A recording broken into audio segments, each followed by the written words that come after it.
अब हम next question solve कर लेते हैं। क्वेश्चन की इस स्टेटमेंट के अकॉर्डिंग हमारे पास ओपनिंग ट्रेड रिसीवेबल गिवन नहीं है, बट वो कह रहा है कि जो क्लोजिंग ट्रेड रिसीवेबल है वो ओपनिंग ट्रेड रिसीवेबल का 3 गुना है, बोले तो 3 टाइम्स। तो मतलब इन दोनों के अंदर रिलेशन गिवन है। हमें क्रेडिट सेल का अमाउंट गिवन नहीं है, हमें cost of revenue from operation दी हुई है कितनी, 7 लाख। जीपी रेशो भी गिवन है 30%। क्वेश्चन में हमें trade receivable turnover ratio given है कितना, 10 टाइम्स। आगे क्वेश्चन में हमें क्या कह रहा है, कह रहा है कि जो कैश में सेल हुई है वो क्रेडिट सेल की 25% है। तो इन आइटम्स की हेल्प से हमें क्या करना है, ओपनिंग ट्रेड रिसीवेबल और क्लोजिंग ट्रेड रिसीवेबल इनका अमाउंट फाइंड आउट करना है। तो इस क्वेश्चंस में हम कौन कौन से स्टेप लेने वाले हैं, आप ध्यान से देखिए। सबसे पहले हम क्या करेंगे, सबसे पहले हम टोटल सेल का अमाउंट फाइंड आउट करेंगे।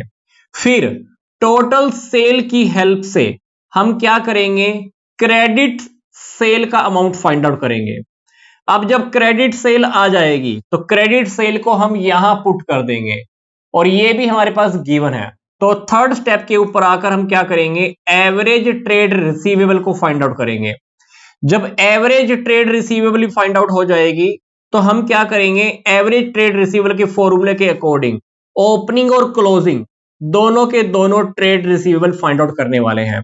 यहां पर बात ध्यान देने वाली ये भी है, क्वेश्चन में हमारे पास ना तो क्रेडिट सेल का गिवन है अमाउंट और ना कैश सेल का। तो यहां पर जब हमारे पास क्रेडिट सेल आएगी तो क्रेडिट सेल हम रियलिटी में फाइंड आउट कहां से करेंगे, जो कैश सेल और क्रेडिट सेल का जो रिलेशन दिया हुआ है इन दोनों की हेल्प से। मतलब यहां पे स्टेप नंबर 2 बहुत इंपॉर्टेंट है। तो चलते हैं फिलहाल अभी हम फर्स्ट स्टेप की ओर।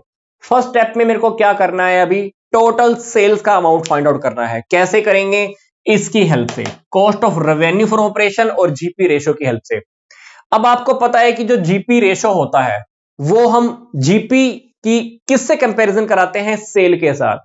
तो इसका मतलब है कि सेल का ग्रोस प्रॉफिट कितना परसेंट है, 30% है। मतलब अगर मैं सेल को 100 कंसीडर कर लूं तो जीपी कितना है, 30 है। जीपी कितना हो गया, 30, क्योंकि सेल अगर 100 रुपीज है तो सेल का 30% क्या है, जीपी है।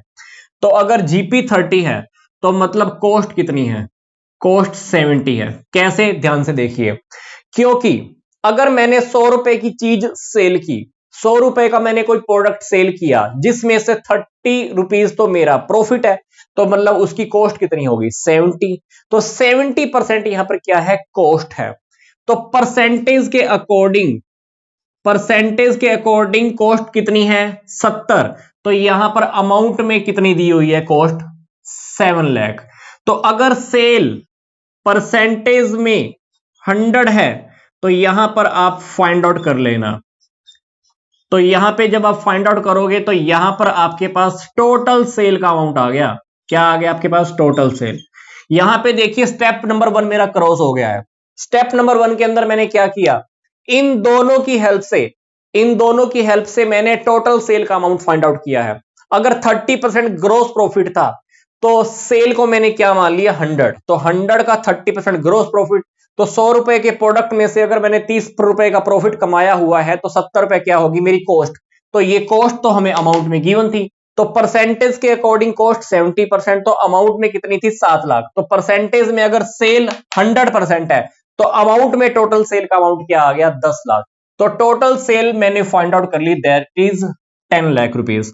अब टोटल सेल क्योंकि मैंने फाइंड आउट कर ली, अब टोटल सेल के बिहाफ पर हम क्या करेंगे, कैश सेल और क्रेडिट सेल दोनों को अमाउंट हम फाइंड आउट कर सकते हैं। क्योंकि क्वेश्चन में आप ध्यान से देखिए, यहां पर हमको क्रेडिट सेल चाहिए रियलिटी में। अब हमारे पास टोटल सेल तो आ गई, अब टोटल सेल में से क्रेडिट सेल कितनी है हमको पता नहीं है, बट कैश सेल और क्रेडिट सेल दोनों का रिलेशन गिवन है। तो क्रेडिट सेल को आप क्या मान लीजिए, क्रेडिट सेल को आप मान लीजिए 100, कैश सेल कितनी हो गई, 25। यहां पर देखिए कैश सेल कितनी है, क्रेडिट सेल की 25%। तो क्रेडिट सेल को आप क्या मान लीजिए, 100 मान लीजिए, तो कैश सेल आपकी कितनी होगी, 25। तो टोटल सेल कितनी हो गई आपके पास, 125। टोटल सेल कितनी हो गई, 125, क्योंकि आपने 100 रुपए का माल तो उधार बेचा, 25 रुपए का माल आपने कैश में भेजा, तो 125 की आपकी टोटल सेल हो गई। तो आप यहां पर देखिए टोटल सेल तो आप फाइंड आउट कर चुके थे अमाउंट में, तो टोटल सेल अगर परसेंटेज में, टोटल सेल अगर परसेंटेज में 125 है तो अमाउंट में कितनी है 10 लाख। तो अगर यहां पर मैं क्रेडिट सेल का अमाउंट फाइंड आउट करने में लग जाऊं, तो क्रेडिट सेल को मैंने परसेंटेज में कितना कंसीडर किया है 100, तो यहां पे आप इसको सोल्व करके देखना, तो हमारे पास आ जाएगा 8 लाख रुपए।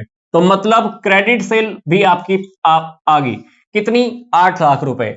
तो मैंने क्या किया, टोटल सेल के बिहाफ पर क्रेडिट सेल का अमाउंट फाइंड आउट कर लिया। क्रेडिट सेल कितना आ गया 8 लाख, क्योंकि आपके पास क्रेडिट सेल और कैश सेल दोनों में रिलेशन गिवन था, तो वहां उन दोनों की हेल्प से मैंने क्या किया 8 लाख रुपए किसको फाइंड आउट किया है, क्रेडिट सेल का अमाउंट फाइंड आउट किया है। अब हम चलते हैं स्टेप नंबर 3 पे। स्टेप नंबर 3 के अकॉर्डिंग अब हमको क्या करना है, ये अब रेशो फीड करना है। रेशो हमारे पास गिवन है, ये टोटल जो हमारे पास गिवन है ट्रेड रिसीवेबल टर्नओवर रेशो हमारे पास गिवन है कितना, ये हमारे पास है 10 टाइम्स, ये हमने 10 टाइम्स यहां पर लिख दिया। और हमारे पास क्रेडिट सेल का अमाउंट कितना आया था जो हमने अभी फाइंड आउट किया था 8 लाख रुपए। और एवरेज ट्रेड रिसीवेबल क्वेश्चन में हमको पता नहीं है।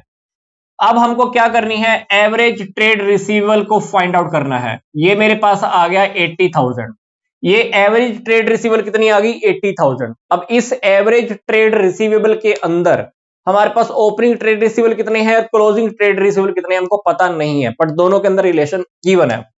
एवरेज ट्रेड रिसीवेबल का formula opening trade receivable plus closing trade receivable divided by 2, सामने क्या लिखते हैं हम, एवरेज ट्रेड रिसीवेबल।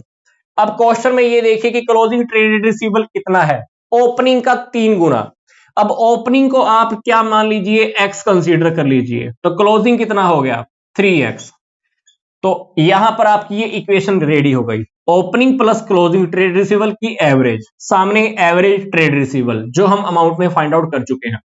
यहां पर आप 80,000 रख लीजिए, इसको आप सोल्व करेंगे तो क्या आ गया 1,60,000, ये टोटल क्या हो गया 4x। x की वैल्यू क्या आ गई आपके पास 40,000। x आपने किसको कंसीडर किया था, ओपनिंग वाले को, ओपनिंग वाले को आपने x कंसीडर किया था, तो मतलब ओपनिंग ट्रेड रिसीवेबल कितना है 40,000। तो क्लोजिंग ट्रेड रिसीवेबल कितना है, इसका 3 गुना, क्योंकि क्वेश्चन में आपको कह रहा था कि closing trade receivable opening trade receivable का 3 गुना है, तो 40,000 का 3 गुना बोले तो 1,20,000। तो क्वेश्चन के अंदर हमको यही दो आइटम फाइंड आउट करनी थी, ओपनिंग ट्रेड रिसीवेबल और क्लोजिंग ट्रेड रिसीवेबल। तो यहां पर फिर से एक बार समझ लीजिए क्वेश्चन में हमने किया क्या। स्टार्टिंग में हमारे पास ये कॉस्ट और जीपी गिवन था, इन दोनों की हेल्प से मैंने सेल का अमाउंट फाइंड आउट किया, टोटल सेल। अब टोटल सेल में से मैंने क्या किया, इन दोनों की हेल्प से, कैश और क्रेडिट सेल की हेल्प से मैंने क्या किया, क्रेडिट सेल का अमाउंट फाइंड आउट किया। अब क्रेडिट सेल क्योंकि आ गई तो क्रेडिट सेल का अमाउंट मैंने यहां पे रखा, रेशो हमारे पास गिवन था तो यहां पर मैंने फाइंड आउट कर लिया एवरेज ट्रेड रिसीवेबल। ये एवरेज का मैंने फॉर्मूला पुट किया, फिर यहां से ये वाला रिलेशन अभी काम आया, तो इस रिलेशन की हेल्प से मेरे पास x की वैल्यू आ गई, और x मैंने किसको माना था, ओपनिंग ट्रेड रिसीवेबल को। तो डेफिनेटली क्लोजिंग क्या हो गया उसका 3 गुना, दैट इज 1,20,000। तो ये था हमारा सिंपल सा क्वेश्चन। स्टेप बाय स्टेप आप देखोगे तो क्वेश्चन बहुत इजी है।